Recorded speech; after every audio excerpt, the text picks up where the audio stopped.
What is going on, everybody? Welcome back to another video. So yes, as you see, I have my two custom starships out here, and I am going to be making a comparison. On the left here we have the Ebon Hawk from Knights of the Old Republic, and on the right we have the Stinger Mantis from Jedi Fallen Order. These are both the main ships from the video games. Obviously I made the Mantis a few months ago, but I recently, as in yesterday, went back and made changes to it.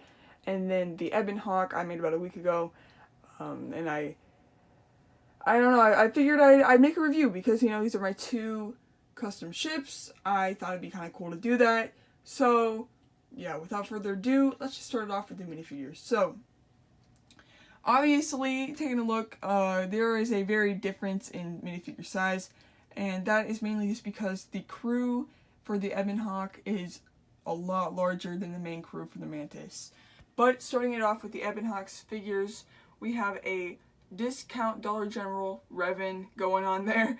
It did not really have very many pieces that would really work for Revan, because one thing I should mention about these minifigures and about these builds is they are all from extra parts and pieces. I did not take any pieces off of sets to build these.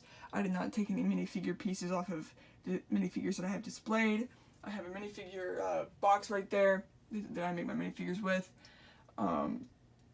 So yeah, that's just something to keep in mind. But yeah, so that is why Revan looks like a Walmart version. But then we have Darth Malak, which I think turned out pretty nice. We have the baddest bounty hunter in the galaxy, Kylo Nord.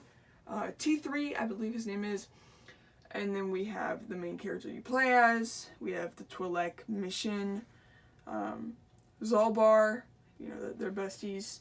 We have Carth Onasi, Bastila, Juhani, Jolie, Canderous, and I believe his name's H3, H7, something like that. It's H something.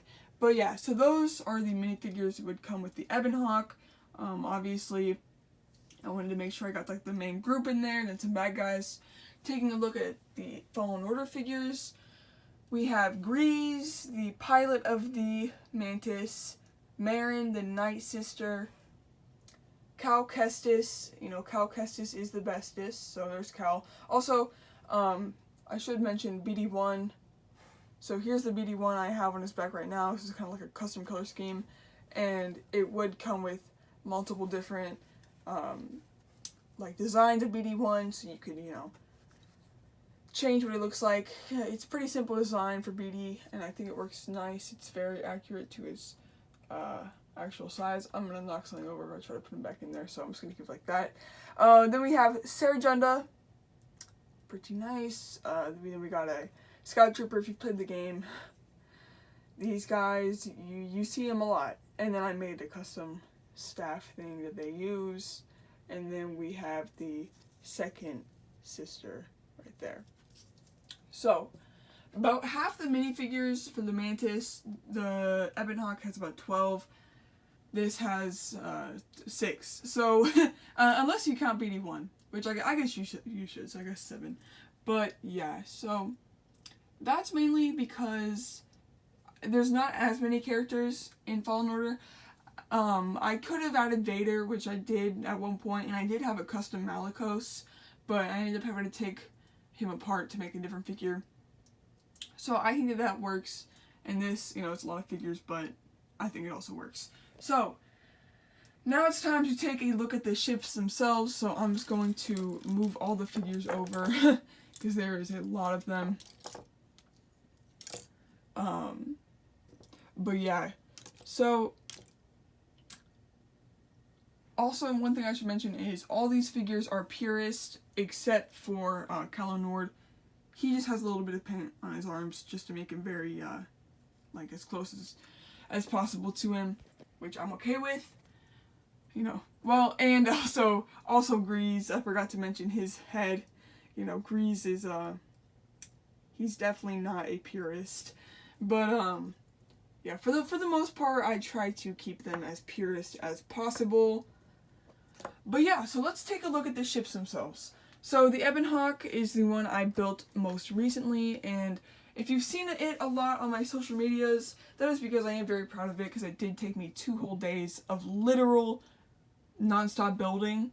You know, it's because I was constantly looking at a reference photo of the Ebon Hawk. I wanted to make sure that I was able to get almost every detail I could with the ship, and yeah, so that obviously resulted in a longer time frame of building. Whenever I like compare that to the Mantis, I mean, I'm still giving it upgrades, and I built this back in like February. And that is because whenever I built it, I was not looking off a reference photo. My reference photo was my mind, my memory. So since then, I mean, if you look at the original video, it has gone through changes for the better.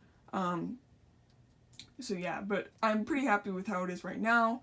Same with the Ebon Hawk. The Ebon Hawk, what I'm really happy about the Ebon Hawk is, since I really took the time to look at all the details, I've not had to go back in and change anything. So yeah.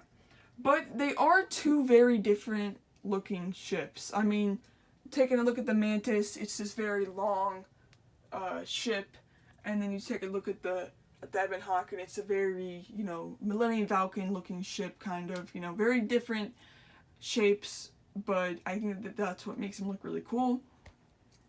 So yeah, let's just position them forward and do a basic rundown. Also, I have these 2 little crates, you know, because you see crates a lot in Star Wars, so but yeah, so taking a look at the front of both ships, as you can see, like I said, very long with the Mantis, so you have the nice little cockpit piece that curves up.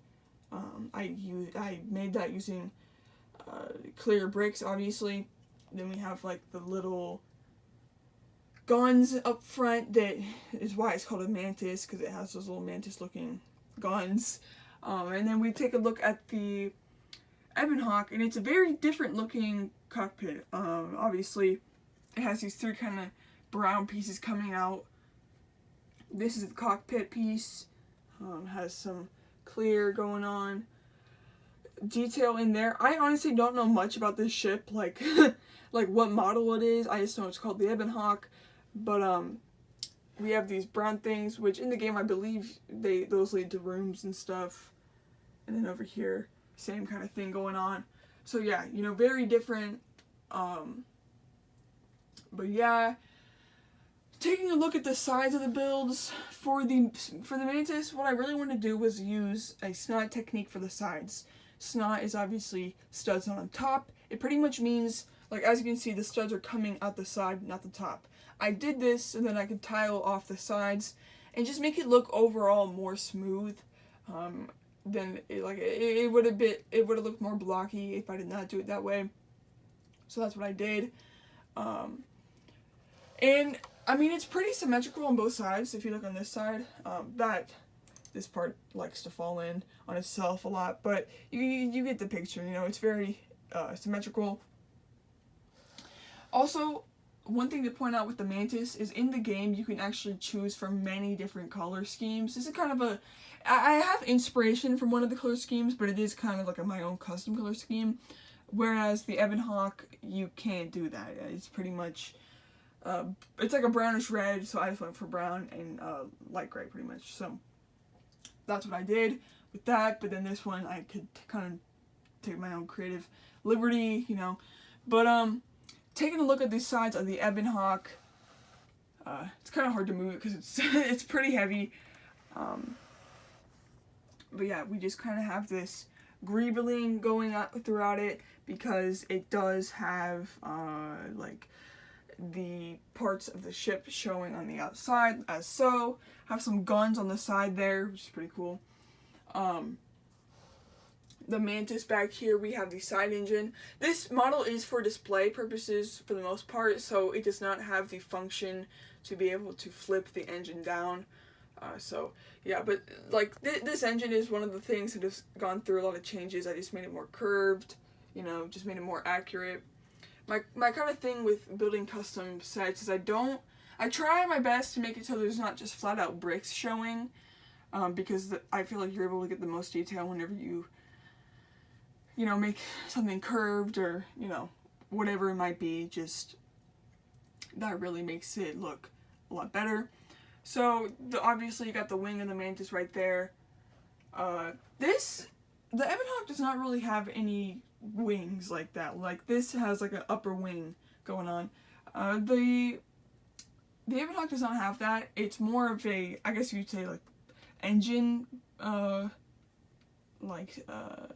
boosted ship. I don't really know what you'd call it, but it doesn't have a wing, so yeah. But if you look in the back here, it's just, I'm gonna move both of them to the back so we can look at the differences going on with these two ships. It's kind of hard to move it. I'm gonna pick it up one-handed. Everybody, one like equals one prayer that I don't drop it. And we're good. Luckily, it is a pretty sturdy model. So yeah, taking a look at the back, obviously very different. Sorry, the minifigure's in the way. Don't have too much room with these two ships. But yeah, so the backs are very different. Fun fact about these backs, the engine pieces that I used on the Ebonhawk, I had originally been using on the Mantis. Obviously, that is very inaccurate because the Mantis does not have gigantic engine pieces like the Ebonhawk. Those pieces work great for the Ebonhawk, not for the Mantis. So at first I was like, well, I'm gonna have to bricklink 2 more. Then I was like, wait, that's actually pretty inaccurate. So I made these cockpit or engine pieces. It worked way better. I added this top piece because that is how it is in the game, and then like a little bottom gray piece. So yeah, that was a big change for that. Really happy with how it turned out. Taking a look at the Mantis, the Ebonhawk, this is kind of what I was able to put together. Again, I was looking at a bunch of references. This is, you know, kind of how they had it. So pretty happy with how it turned out. On the top here, we have these domes that lead to these, I don't even know what you'd call it, but they eventually lead to this turret on top, which is pretty nice. Taking a look at the, I'm like over here breaking the model as I talk about it. I'm just gonna put that on later actually. But taking a look at the sides, or this side, I just have a little bit, I added some more coloring on the back to, you know, try to give it a bit more, you know, depth and detail. And then on the side here, again, more greebling. On the top, you know, kind of just comes up to these pieces, you know, kind of just domes up, which is quite nice. And then, sorry, and then yeah, it kind of just, it just, you know, goes together nicely with the greebling and everything. It's kind of symmetrical. I know I was saying it's not as symmetrical as the Mantis, but it is kind of a symmetrical ship with, you know, how oddly shaped it is. It's somewhat symmetrical. And then down the middle, actually, there is this black strip, and then the turret on top, and then the Mantis, it just, you know, smooths out the side. And yeah, that's pretty much it for the exterior. I would say, like, the more also landing gear right there, and then I have underneath supporting landing gear, and then same thing with this. I have 3 things of landing gear with the Ebonhawk. I'm gonna try to find a way to flip this around because there's, like I said, it's a very long build, so yeah, it's kind of hard to move around, but you know, we're gonna get her done. Alright, so one thing I would like to mention about the Ebonhawk is, as you can see, I used a lot of tiling on the Mantis, like a bunch of gray tiles. So whenever you look at stuff like that, that is actually studs on top, gray bricks. So that's how I was able to get that done without having to use tiles. Same with this brown, it's a lot of studs on top that are bricks. And then yeah, so that's kind of how that worked out. And so now for the interior. The interior is pretty easy to access with the Mantis. You basically just lift up this whole top panel and it reveals an entire interior. Let's just move that. And on both sides, we have little things that can come down to enter.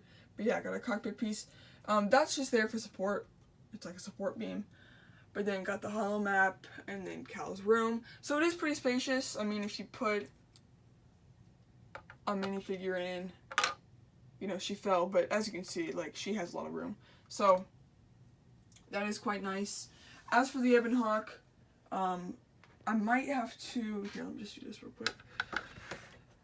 The cockpit can enter. One thing I did mention, and I've said this before in my review of this ship, I didn't even expect there to be an interior, but I was able to make one. So here's the cockpit. Pretty simple design, you know, just have a seat and a control panel so that works like that. And you just snap this back on. So yeah, there we go. That's like that.